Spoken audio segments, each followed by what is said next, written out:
Halo, jumpa lagi dengan saya Rinawati dan kali ini kita bertemu dalam mata kuliah interaksi manusia dan komputer. Dan saat ini kita masuk ke dalam pertemuan yang ketiga, di mana di dalam pertemuan yang ketiga ini yang akan kita bahas adalah mengenai piranti interaktif. Ya. Nah, piranti interaktif. Nah, di sini kita akan melihat bahwa sistem komputer itu sendiri kemarin kita sudah pelajari terdiri dari input, proses, dan output seperti itu ya. Di sini kita akan membahas tentang inputnya ya dan juga piranti-piranti apa saja yang bisa kita gunakan untuk melakukan input. Nah, input ini sendiri ya bisa kita ketahui merupakan satu proses yang berhubungan dengan perekaman ataupun pemasukan data ke dalam sistem komputer yang nantinya setelah input ini diterima oleh komputer maka akan diproses dan akhirnya akan menghasilkan sebuah keluaran ataupun output ya. Jadi di sini yang kita harapkan adalah dengan piranti yang ada bisa membantu dari pengguna itu untuk lebih cepat di dalam menyelesaikan pekerjaannya begitu ya. Nah, itu yang diharapkan. Nah, sebisa mungkin ya senyaman dan juga semenyenangkan mungkin itu kalau bisa. Ya. Kemudian bagaimana pemilihannya gitu ya. Jadi kita harus melihat apakah tujuan penggunaannya ya. Kemudian kita akan menyesuaikan kira-kira piranti input apakah yang paling tepat gitu ya untuk kita gunakan sehingga di dalam pelaksanaannya itu akan lebih maksimal. Nah, itu yang perlu kita perhatikan. Contohnya apa? Contohnya seperti misalkan kita akan melakukan satu kegiatan yang banyak menghasilkan gambar gitu ya misalnya ya. Jadi di sini salah satu syarat yang harus kita penuhi adalah piranti input yang bisa memberikan keleluasaan gerak kepada kita gitu ya. Jadi bisa kita lakukan secara kontinu pergerakannya. Nah, itu dia contohnya. Dan juga hal-hal yang lain ya, seperti misalkan apabila kita memutuskan untuk menggunakan piranti input suara gitu ya. Jadi kalau memang nggak ada tempat untuk meletakkan keyboard, ya memang inilah satu piranti yang memang cocok begitu. Kemudian beberapa piranti masukan yang ada ya yang pertama contohnya adalah keyboard gitu ya. Jadi keyboard ini atau yang sering kita kenal dengan papan ketik gitu ya. Jadi keyboard ini akan memberikan input bagi komputer. Nah, dari keyboard ini sendiri kita mengenal ada 4 bagian ya. Ada tombol fungsi, kemudian ada tombol alfanumerik, ada tombol kontrol, dan ada tombol numerik. Ya.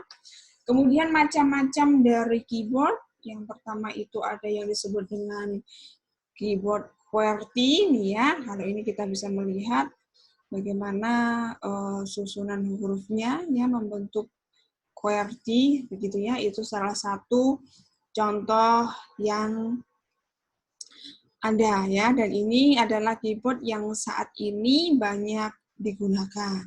Ya. Nah, rancangan dari keyboard QWERTY ini sendiri itu mulai dikenal pada tahun 1874. Ya, nah kenapa penyusunannya seperti itu? Ya, ini memiliki satu tujuan, yaitu adalah untuk mengurangi loncatan penekanan tombol yang tidak sengaja, gitu ya. Contohnya apa? Seperti huruf ST, kemudian H, itu diletakkan secara berjauhan, ya.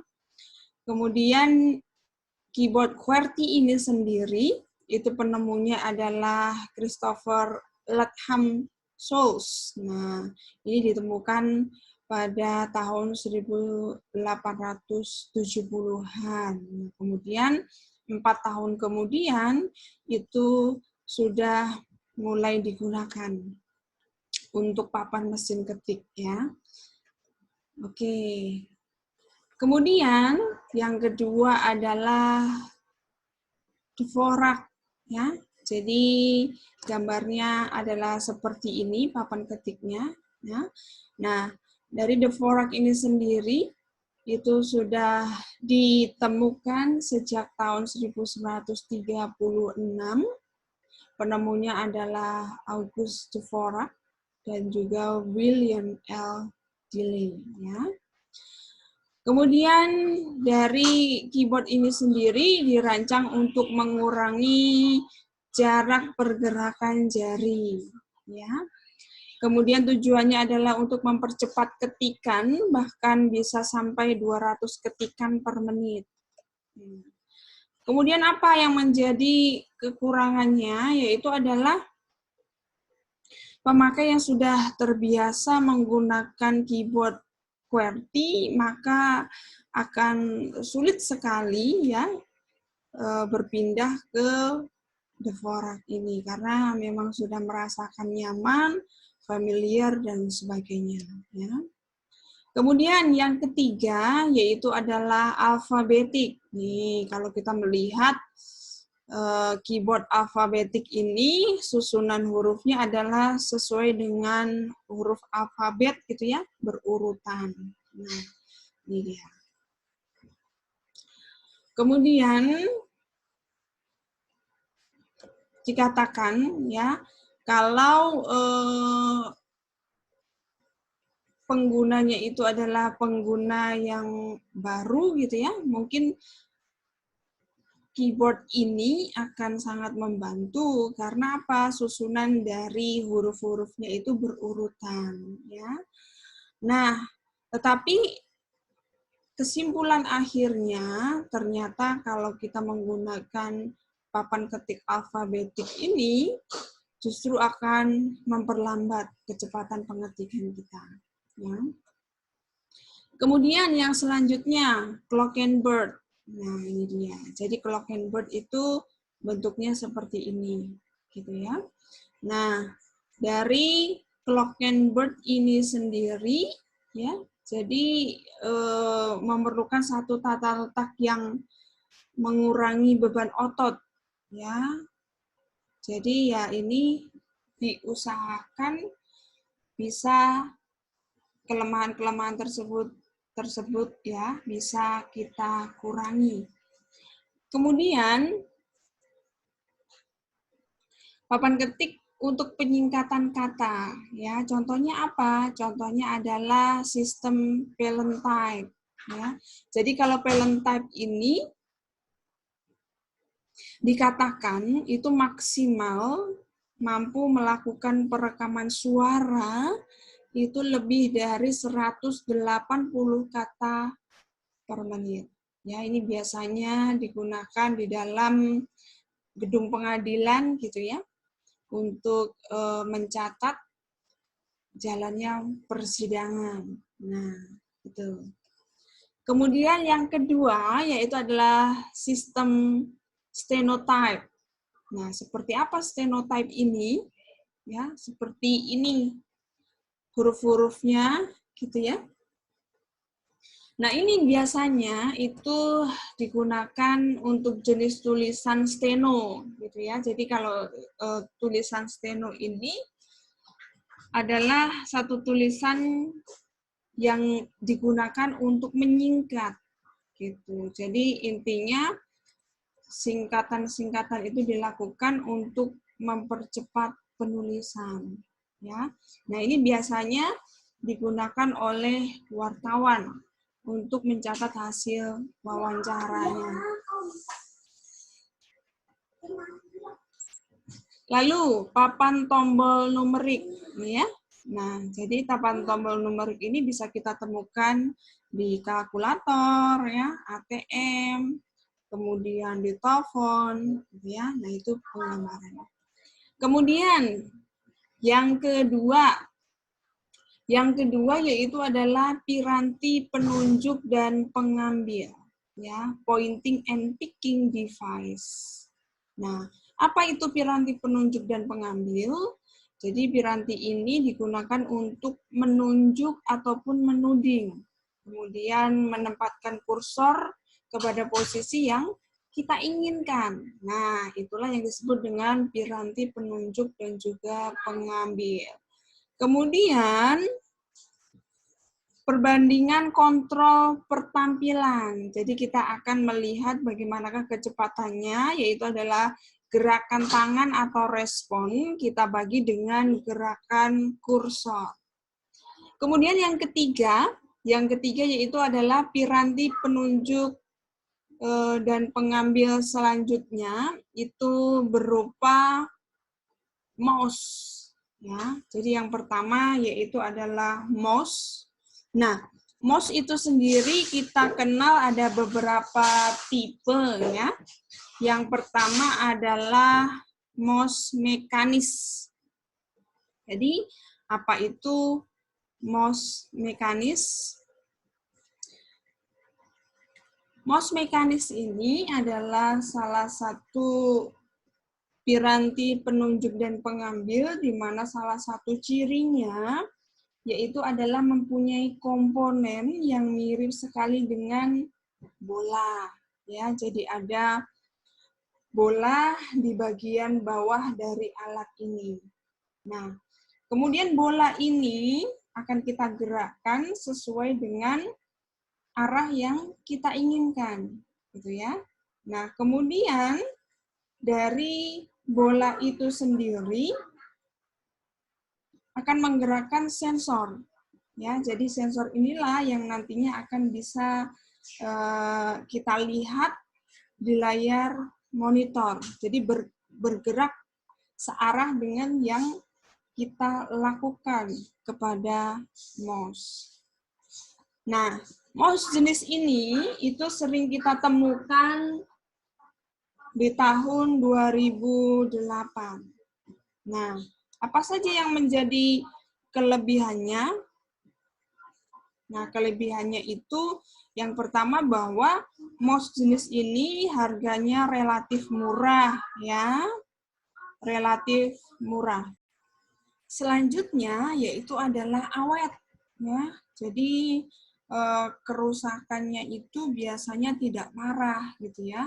Yang sering terjadi adalah bolanya itu kotor, jadi hanya dengan mudah bisa kita bersihkan.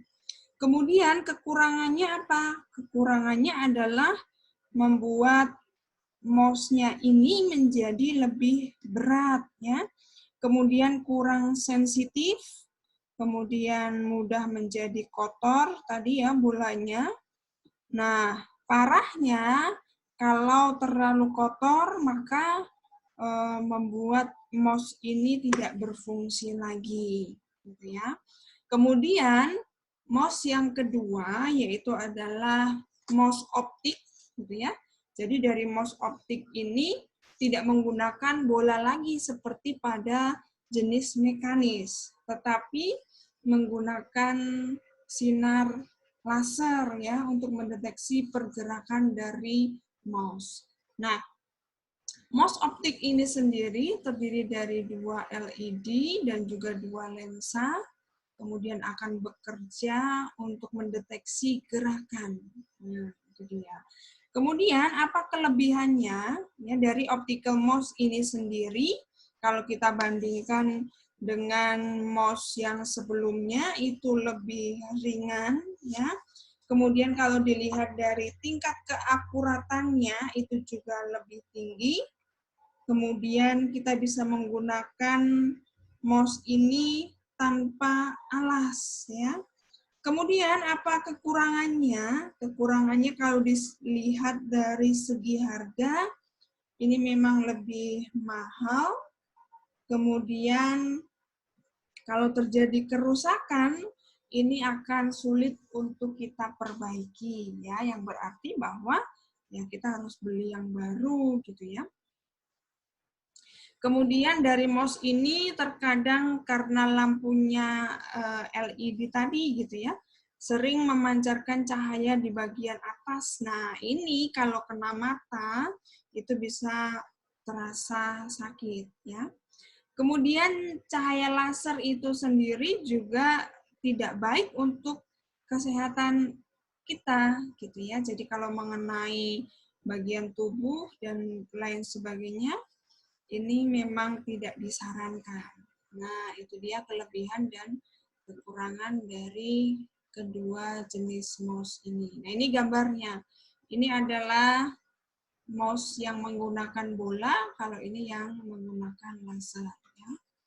Kemudian alat yang kedua yaitu adalah yang disebut dengan joystick, gitu ya. Jadi kalau joystick ini adalah merupakan piranti penuding yang tidak langsung. Gitu. Jadi gerakan kursornya ini dikendalikan oleh gerakan tuas, ataupun kita juga bisa melakukan tekanan pada tuas. Gitu. Nah, biasanya pada joystick ini sendiri itu ada tombolnya ya yang bisa kita pilih. Kemudian kita bisa sesuaikan ya dengan papan ketik yang ada. Jadi dengan joystick ini kita bisa memindahkan objek gambar di dalam layar monitor ya. Kalau kita melihat dari fungsinya ini ya mirip sekali dengan mouse gitu ya. Tetapi kebanyakan joystick ini sendiri itu digunakan pada program game ya. Nah, saat kita menggunakan joystick ini, kita tidak memerlukan tempat yang luas ya, cukup kecil saja ini sudah cukup. Kemudian ini adalah elemen-elemen dari joystick ya, ada sticknya sendiri ya. Kemudian ada base, ada trigger ya, kemudian ada extra button ya, auto fire, ada throttles, ada head switch, ada suction cup, dan sebagainya. Nah, itu adalah bagian-bagian dari joystick yang memiliki fungsi masing-masing. Ya. Kemudian yang ketiga ini adalah yang disebut dengan trackball. Ya. Nah, ini prinsip kerjanya itu juga sama dengan mouse, tetapi berbeda di dalam cara penggunaannya. Ya. Nah, perbedaan utamanya itu terletak kepada konfigurasinya, gitu ya. Jadi kalau kita melihat cara kerja mouse, di mana saat kita menggunakan, maka kita harus menggerakkan seluruh badan dari mouse tersebut. Nah, ini bedanya kalau trackball itu kita badannya ini tetap diam, gitu ya. Jadi ini tetap diam, tetapi tangan kita lah yang menggerakkan bola. Nah, jadi bola inilah yang akan kita gerakkan dengan tangan kita, ya, gitu ya. Jadi kalau kita melihat ya di sini tidak memerlukan tempat yang luas, gitu ya.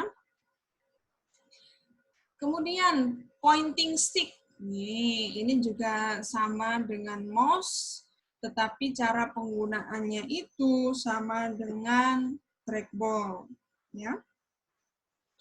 Jadi pointing stick ini terbuat dari bahan karet nih ya. Kalau kita melihat nih ya, sering terletak di sini ataupun di sini gitu ya.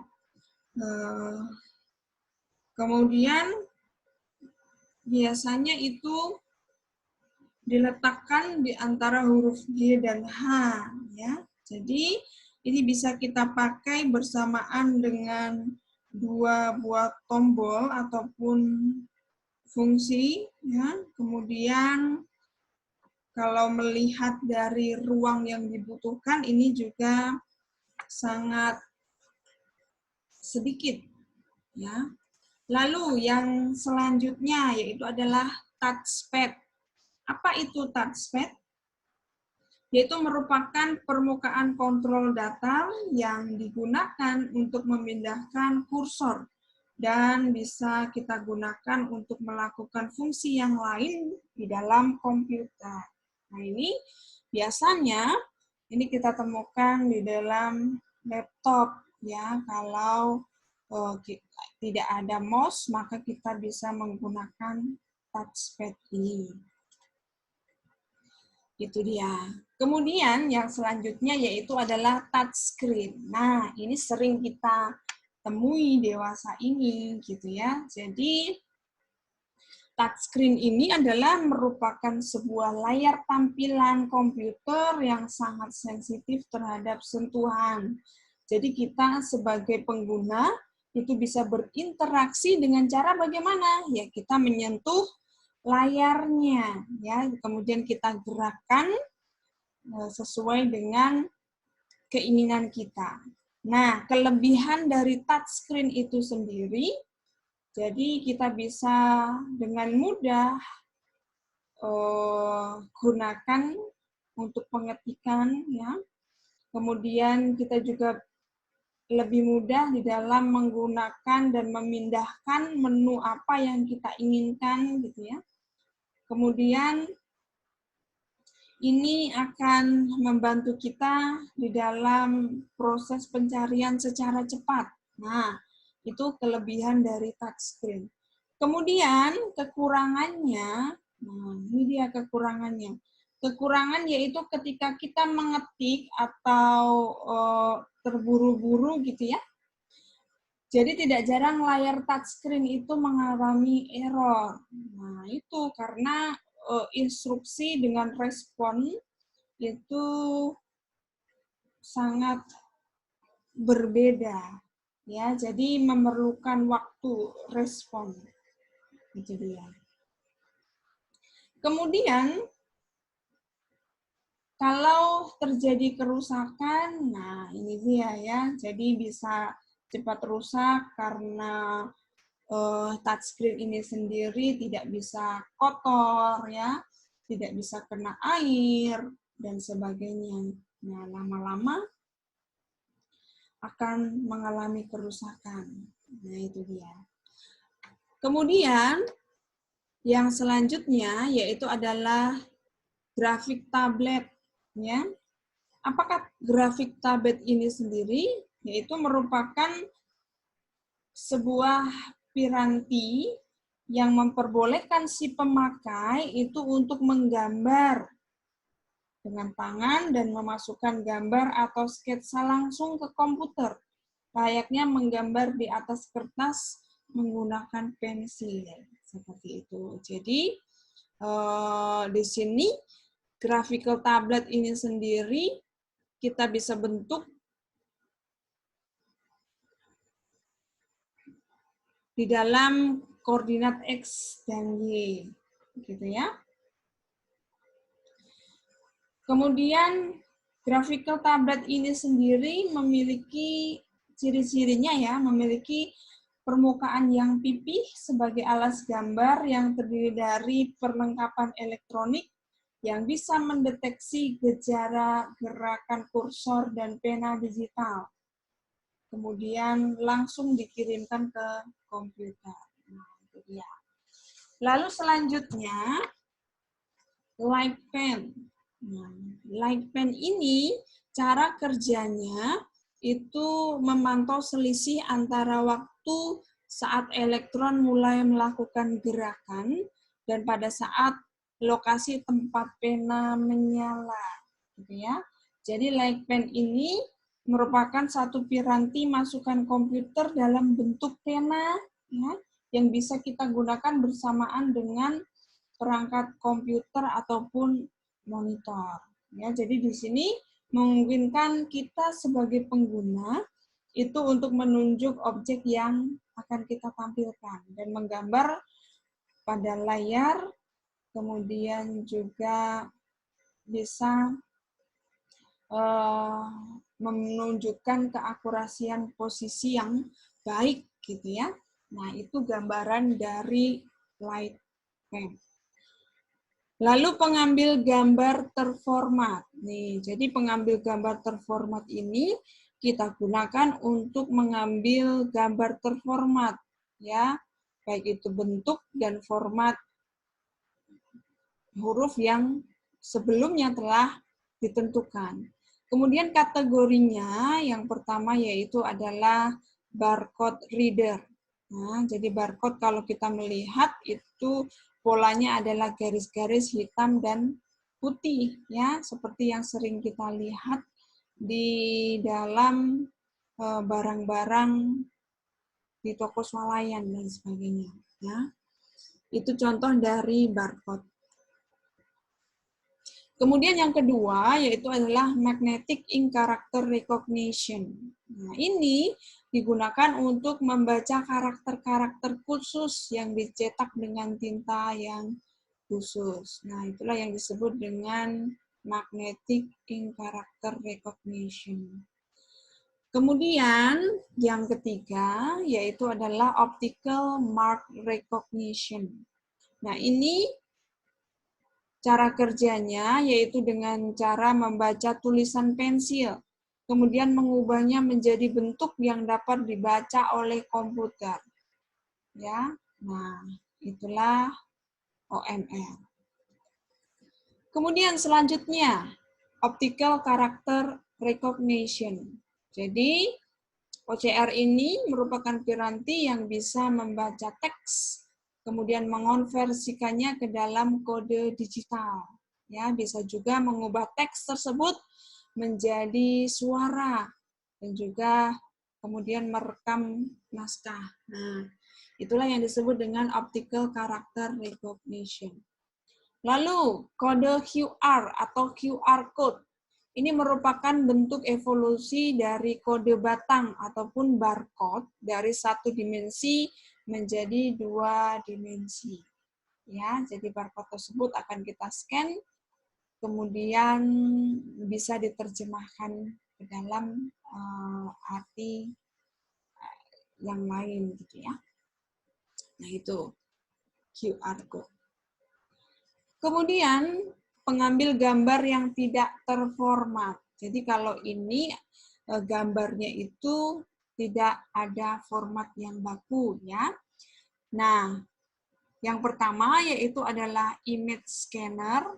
Jadi image scanner ini merupakan piranti yang dapat mengambil masukan data berupa gambar misalnya, ya, ataupun foto, kemudian tulisan tangan, dan sebagainya. Ya, kemudian setelah diambil, maka selanjutnya akan diubah menjadi isyarat digital.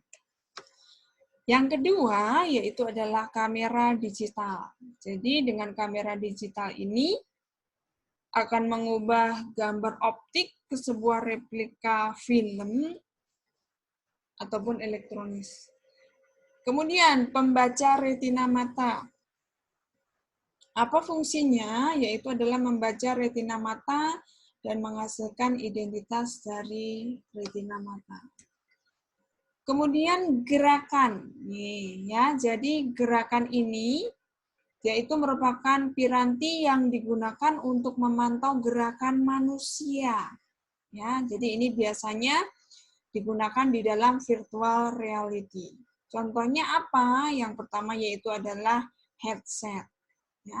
Jadi headset ini dipasang di kepala, kemudian menutup mata, yang nantinya akan digunakan untuk menangkap dan merekam dari gerakan kepala. Ya. Nah, kemudian yang kedua yaitu adalah glove. Nah, glove ini berupa sarung tangan seperti ini gambarnya, ya. Jadi kita bisa menggerakkan sesuai dengan keinginan kita, ya. Lalu layar tampilan. Ya, layar tampilan ini sendiri terdiri dari pengingat digital yang pertama. Citra yang akan ditampilkan ke layar disimpan sebagai metrik. Nilai elemennya menunjukkan intensitas dari cerita grafis yang nantinya akan kita tampilkan. Ya. Kemudian yang kedua, pengendali tampilan. Nah, kalau pengendali tampilan ini berfungsi untuk melewatkan isi dari pengingat digital dan mengolahnya, kemudian nanti akan ditampilkan ke dalam layar. Nah, ini contohnya, contoh dari monitor, ya, terdiri dari banyak bagian. Nah, kemudian pengolah tampilan. Nah, kalau pengolah tampilan ini mengubah pola bit dari pengingat digital menjadi tegangan analog dan selanjutnya akan membangkitkan elektron yang digunakan untuk menembak fosfor pada layar tampilan, ya. Dan kemudian macam-macam adapternya itu ada banyak sekali disesuaikan dengan kebutuhannya. Nih contohnya ya, ada monochrome display adapter, contohnya ya, ada color graphic adapter dan sebagainya. Lalu tipe layar tampilan, ya, jadi dari jenis-jenis adapter tadi, beberapa tipe layar tampilan yang kita kenal yaitu yang pertama adalah direct drive monochrome monitor. Jadi tipe seperti ini biasanya digunakan untuk adapter dengan jenis MDA atau EGA, ya. Jadi dari tampilan layarnya itu hanya warna latar depannya saja dan juga latar belakangnya, jadi sangat terbatas. Kemudian yang kedua, composite monochrome monitor. Nah, kalau ini biasanya digunakan bersama-sama dengan adapter dari jenis CGA. Lalu yang ketiga, composite color monitor. Jadi ini bisa menghasilkan teks dan juga grafik yang sudah memiliki warna. Lalu yang keempat, red green blue monitor. Ya, jadi red green blue monitor ini sendiri dikatakan lebih baik lagi dari composite color monitor. Jadi sudah warnanya lebih berwarna gitu ya. Lalu yang selanjutnya yaitu adalah variable frekuensi. Kalau variable frekuensi ini membangkitkan isyarat yang berbeda ya. Jadi disesuaikan dengan kebutuhannya. Kemudian sebagai tugas individu, jadi tugasnya adalah mencari tahu piranti apa saja yang terdapat di sekitar kita dan juga yang pernah kita gunakan, ya. Kemudian capture gambar tersebut, kemudian cari tahu bagaimana cara kerja dari piranti tersebut, ya. Nah, itu tugas untuk pertemuan yang ketiga. Oke, pertemuan yang ketiga saya akhiri sampai di sini dulu. Terima kasih untuk perhatiannya. Semoga dapat membantu. Dan akhir kata, selamat malam dan sampai jumpa lagi.